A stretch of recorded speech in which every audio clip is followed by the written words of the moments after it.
Om Swastiastu. Halo sahabat religi, kembali lagi bersama kami di Surya Podcast, suluhan rohani dan layanan, melaju maju umat rukun Indonesia maju. Bersama saya G. Alin dari kantor Kementerian Agama Kabupaten Gianyar. Pada kesempatan yang berbahagia ini, di Surya Podcast telah kedatangan tamu yang pastinya beliau sangat istimewa sekali. Beliau adalah Ide Bagus Madewianti ke SSN MSI. Beliau yakni selaku tokoh agama Hindu di Kabupaten Gianyar. Baiklah sahabat religi, langsung saja kita sapa. Om Swastiastu, Atu Haji Mangku. Om Swastiastu. Inggih, hatu punapi gatra niki hari niki? Becik-becik kemanten astung kare ide sakaning asung kerdawan dogara ide betara sarasami titiang seperti kataler sebagai host boleh keselamatan kerhajangan sekadi mangkin niki. Inggih, hatu semua sampun hadir di Surya Podcast pada pagi kali ini, tentunya dengan keadaan sehat ya tuh. Inggih. Mungkin selama 25 menit ke depan kita berbincang-bincang kita natung sesuai dengan tema pada kali ini, yakni membahas tentang etika kepura bagi umat Hindu di Bali kita natung. Seperti yang kita ketahui bersama, jika kita berbicara tentang umat Hindu di Bali tidak terlepas dari tri kerangka ajaran agama Hindu kenten atu sampunu ikan pastinya wenten tatwa yakni tentang filsafat, wenten susila yakni tentang sopan santun dan upacara itu sendiri. Nah, hal itu tidak terlepas. Jika kita berbicara etika, pasti kita mengarah ke poin kedua tadi yakni susila. Langsung saja ke pertanyaan pertama, yakni melihat tren mode pada zaman modernisasi, pada ilmu pengetahuan teknologi yang sangat pesat nih Kak Tunggih di zaman puniki zaman modern niki. Bagaimana sebaiknya umat Hindu di Bali kita niki menanggapi perkembangan tren mode tersebut kita natu. Iring suksema gongge. Pitaken atau pertanyaan gongge niki sangat bermutu sekali yang napiastane rasakan bahwa ini akan memberikan penyuluhan terhadap kaum remaja terutama. Kaum remaja terutama. Karena tren dan mode itu tidak bisa kita akan menghalang atau mencegat perkembangannya. Karena itu seiring dan sejalan dengan teknologi di zaman modern seperti ini.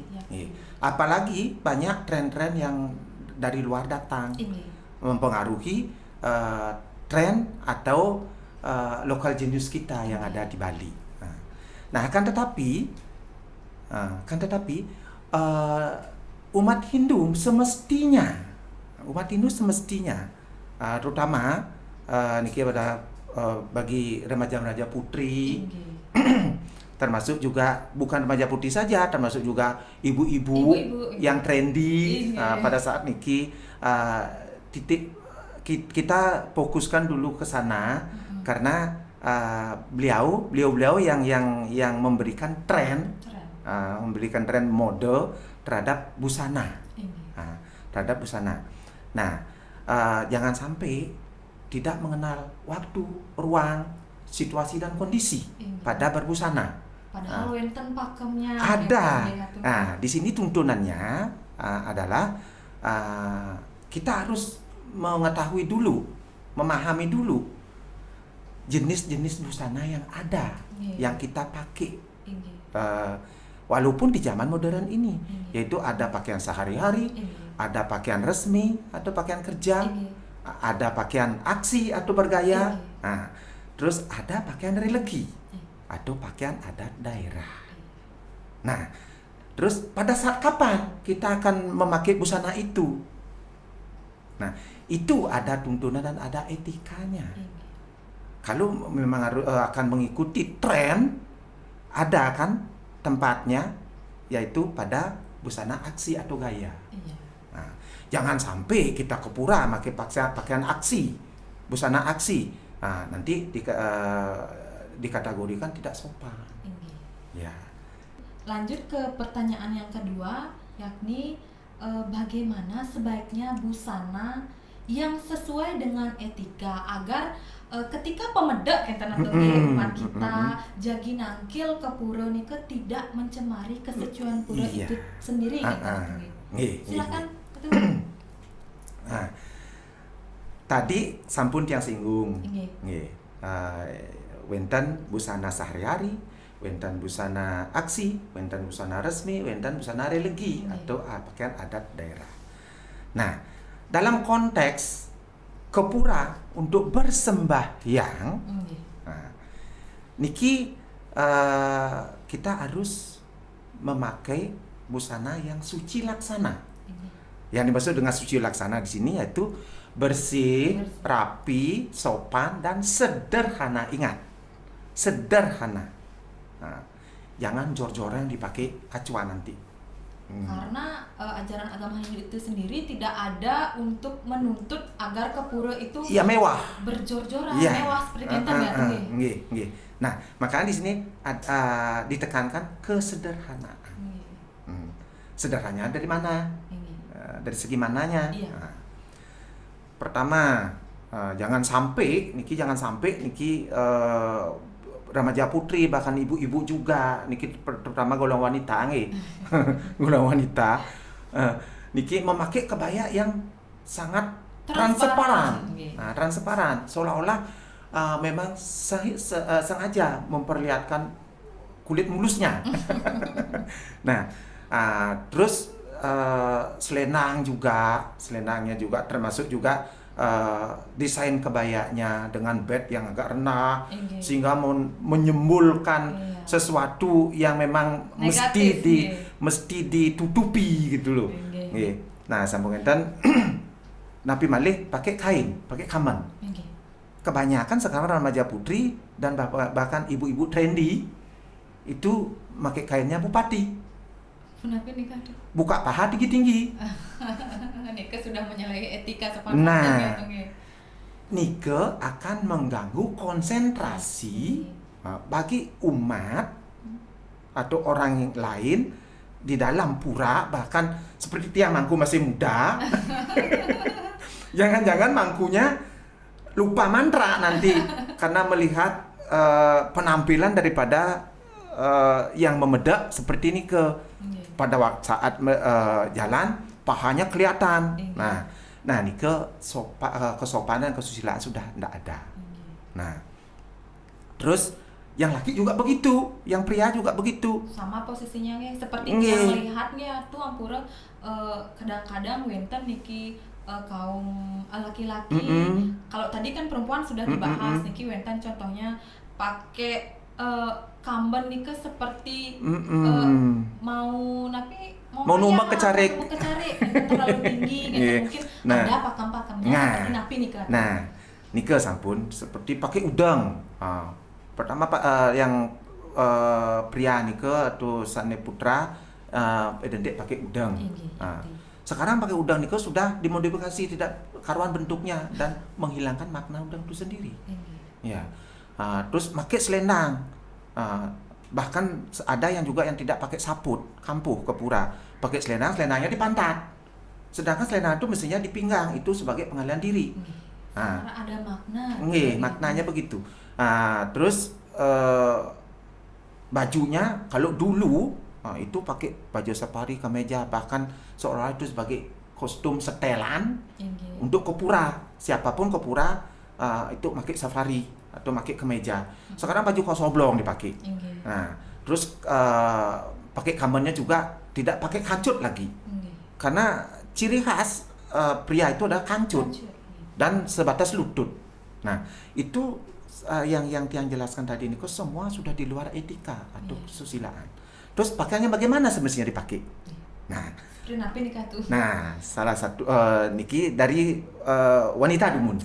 Nah, dari tatanan rambut itu sane remaja putri niko mestinya rambutnya digonyer. Pusungan gonyer. Nah, bagi yang ibu-ibu mau pusungan tagel. Nah, tanda dos terurai rambut di pura. Nika ke pura napi mau megambahan niko ngereh. Nah, sampun enten turun aksesoris niko yang sederhana. Secukupnya saja. Ya, paling pakai bunga yang hidup. Jangan berlebihan. Nah, sampun enten pakai kebaya sekarang. Silahkan pakai kebaya brokat boleh, tapi jangan yang transparan. Dengan mode desain tangannya nike sebatas pergelangan tangan. Nike yang kepura. Karena nike akan mengkusukkan konsentrasi kita nanti. Agar konsentrasi di pura nike tidak terganggu. Nah, terus di dalamnya nike mesti memakai long torso kalau. Nah, niki tren yang tren yang sesuai dengan etika. Kalau dulu kita nenek-nenek kita itu ndak ada yang pakai long torso kan, cuma pakai BH. Nika dumun. Nah, sekarang pakai long torso dari susu sampai dengan perut ditutupi.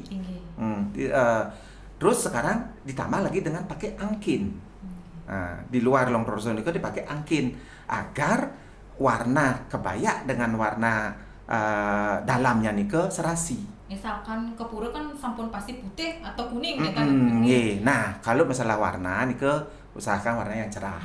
Tidak harus putih, tidak harus kuning, pokoknya yang cerah dan bersih. Nah, terus pakai kain. Pakai kain jangan mecincingan. Kalau istilah Bali mecincingan, niko mau jalan pom pun kena. Niki pakai kain. Nika sebatas bawahnya nika adalah mata kaki. Mata kaki sebagai batas dan lipatannya di kiri. Nika simbol perdana. Pada saat jalan tidaklah kelihatan lutut atau tidak kelihatan pahanya. Jadi menutupi semua nih. Nah, terus bagi yang pria juga. Udangnya nika bagi yang remaja, dewasa dan bahkan yang sudah berkeluarga, nika pakai udang jajateran. Udang jajateran nika yang pakai napi astane nyotot nika napi. Nah, tapi disesuaikan juga dengan postur tubuhnya masing-masing. Nah, karena udang nika make jenisnya. Ada udang jajateran, ada dedara kepek, itu biasanya dipakai pada saat-saat aksi. Pepatih di dalam pertunjukan Ramagong niko pakai dedara kepek enten. Nah, terus seperti yang Tiang pakai niki beberongkosan. Niki memang untuk pemangku. Kalau pemangku kan ada sengaja jajateran. Karena kencang mangku dan karena niki beberongkosan niki napi astane ujungnya madap ke bawah niko adalah sebagai penyuluh sebenarnya. Kalau yang jajateran niko udang bagi para remaja dan bapak-bapak juga bisa karena niko simbol daripada nada, candra dan windu. Niko isi daripada ongkara. Ada maknanya juga dan niko udang nyujur akasa. Nah, terus pakai baju yang pria. Baju sebaiknya pakai baju safari atau kemeja. Terus harus pakai saput, pakai kampuh pada saat ke pura. Tidak serta-merta nganggen kamben mantan ya. Nggih, pakai kampuh nika. Karena ada maknanya nika. Kampuh nika adalah sebagai dapat astane pengendalian pada diri kita untuk menutupi butangga. Kalau butangga memurti bahaya niki di pura. Nah, terus lipatannya nika di kanan. karena lambang daripada Puruse. Puruse. Nah, terus make umpal niko sebagai penguat daripada kampung itu sendiri. Dengan serta-merta fungsinya juga sebagai penggalan diri. Nah, niko napi astane di pinggang. Dengan ikatannya di kiri karena napi astane ujung kampuh niko di kiri dia. Biar kuat. Nah, kenten. Jangan di puro lepas kampuh.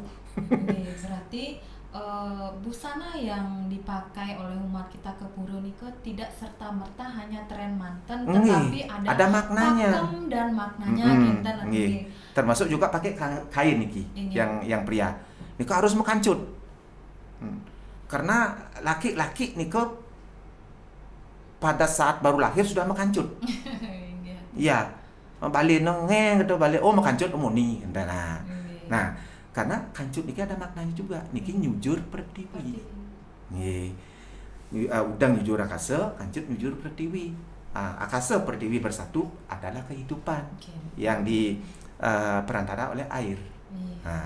Seperti nikah ternyata napi yang Atu Aji jelaskan tadi semoga ditonton oleh sahabat religi dimanapun berada, yakni tidak serta-merta apa yang dipakai ketika ke pura nike tidak dikira tidak ada maknanya seperti kenten. So jangan dikira ke pura dengan berbusana nike cuman modis. Cuman modis nike modis iya sejalan dengan makna yang tercantum, tetapi tidak mengurangi makna itu sendiri kenten atungge. Di dalam busana itu sendiri. Tadi pembahasan kita kan tentang tren yang modern tidak serta-merta modern saja yang dijalankan, tetapi ketatuaannya juga kebenaran dalam ajaran agama Hindu tetap jalan juga. Nggih, sejalan itu semestinya. Nggih. Ngelantur iki atuh pertanyaan selanjutnya. Bagaimana etika yang benar bagi umat Hindu setelah berada di dalam pura seperti napi. Nah, sekali makin tiang lihat juga di fakta sosial kalau gadget nih kadang-kadang bisa mengganggu, sangat mengganggu juga ketika di pura. Kadang-kadang bukan hanya remaja saja, tetapi ibu-ibu dan mungkin nenek-nenek juga sudah bisa bawa HP ketika sampai di pura, sampun megang HP. Jadinya punapi nikah tuh konsentrasinya sangat terbagi. Punapi menurut aku silakan. Nah, masalah etika, niki terlepas daripada penampilan. Nah, itu etika berperilaku dan bersusila di dalam area pura. Nah, pada saat masuk pura aja kita sudah harus dengan etika. Nah, terutama niki bagi mereka yang berpasangan. Jangan sampai pura itu dijadikan objek. Objek apa? Mestinya objek religi dijadikan objek pacaran. Pegangan tangan ke pura, terus merangkul pinggang ke pura, itu sudah menyalahi daripada etika. Nah, niki tidak boleh. Dan lagian karena bangga dan gembira dengan penampilan busana yang serba wah, kakak krekek ke pura niki, dengan banyak bicara itu sudah menyalahi etika. Semestinya tertib, ke pura niki tertib. Nah, untuk ke depan niki maling bagi umat Hindu yang di Bali sebaiknya alas kaki ditaruh di jabo pura. Di sini akan kelihatan kejujuran daripada umat Hindu itu sendiri. Iya. Kadang-kadang kan kenten atuh nggih. Sanalak leren nangon. Nah nike etika pada saat masuk ke pura. Setelah masuk di pura, berada di dalam areal pura. Utamaning mandala pura. Nggih. Nike kita harus mencari tempat yang nyaman dan aman untuk kita duduk. Bagi yang laki-laki bersila atau padmasana, bagi yang wanita bersimpuh atau bajrasana. Tertib. Nah, karena begitu kita masuk ke pura, itu pemangku sudah ada di tempatnya, akan ngas tahu yang apa yang kita haturkan. Nah, bagi yang memang bawa aturan itu silakan ke tempat menaruh aturan yang sudah disediakan. Setelah itu langsung cari tempat duduk yang aman dan nyaman. Jangan sampai di pura itu setelah tertib semua kita lalu lalang sampai menginjak, melangkahi sarana pemuspan yang dibawa oleh orang lain. Nah, itu sudah fatal. Nah, apalagi kita ngobrol berdiri membelakangi orang yang sedang muspa. Nah, itu sudah sangat fatal sekali. Semestinya itu yang dilakukan di dalam pura. Kalau bisa mekidung silahkan mekidung.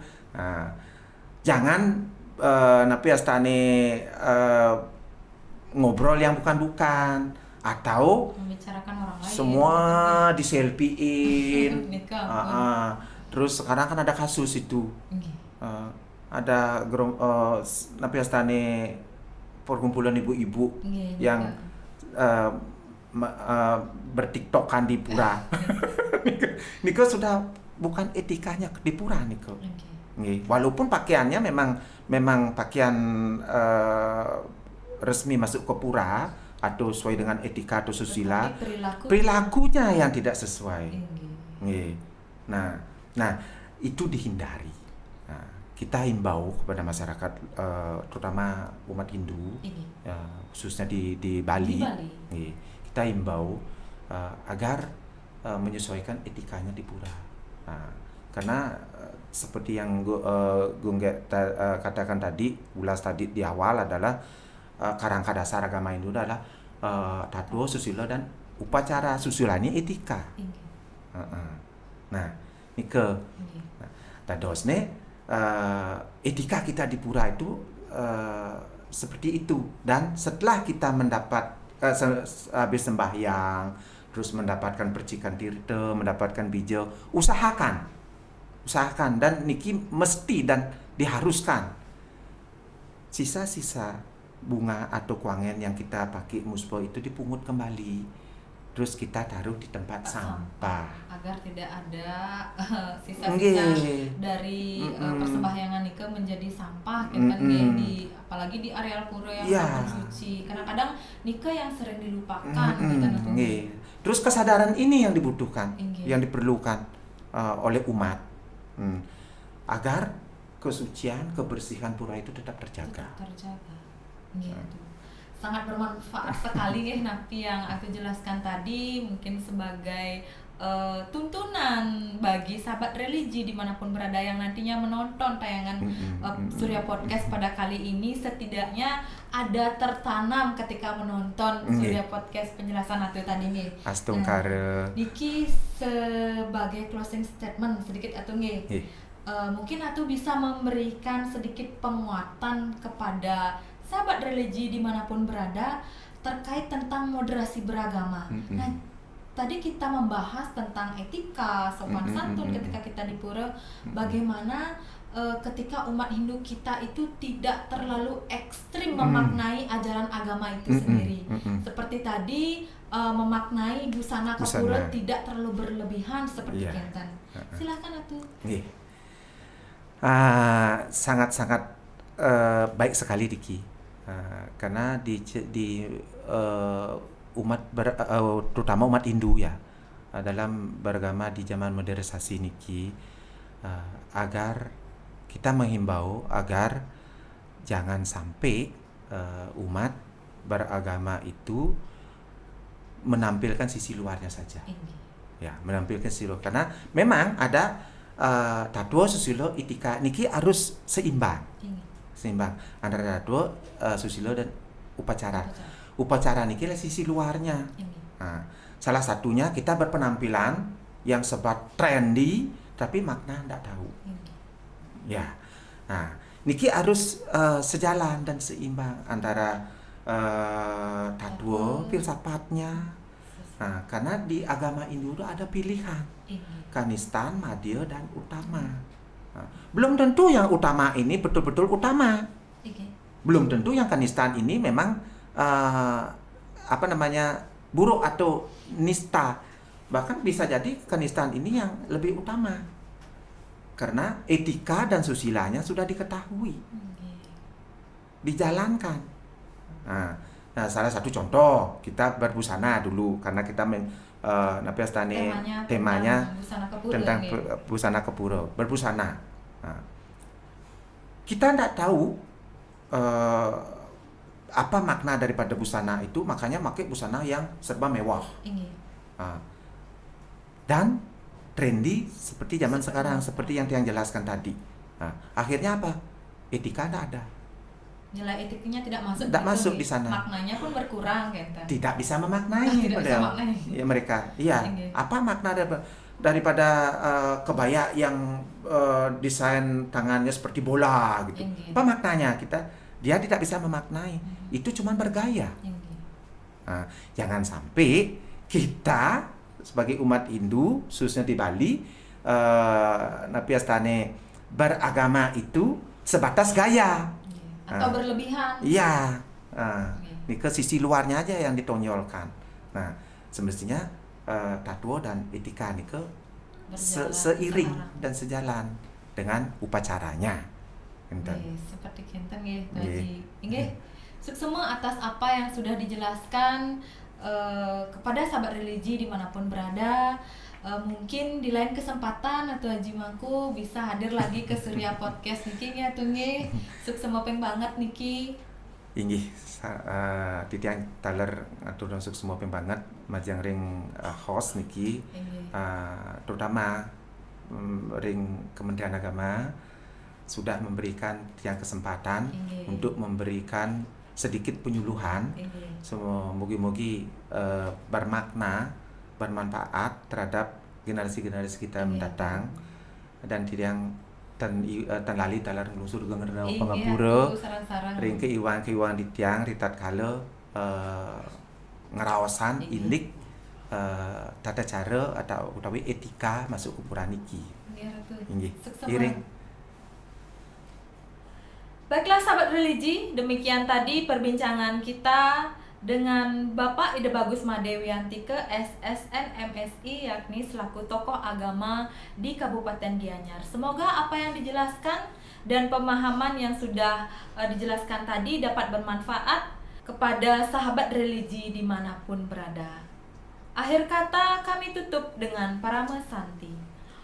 Om Santi Santi Santi. Oh.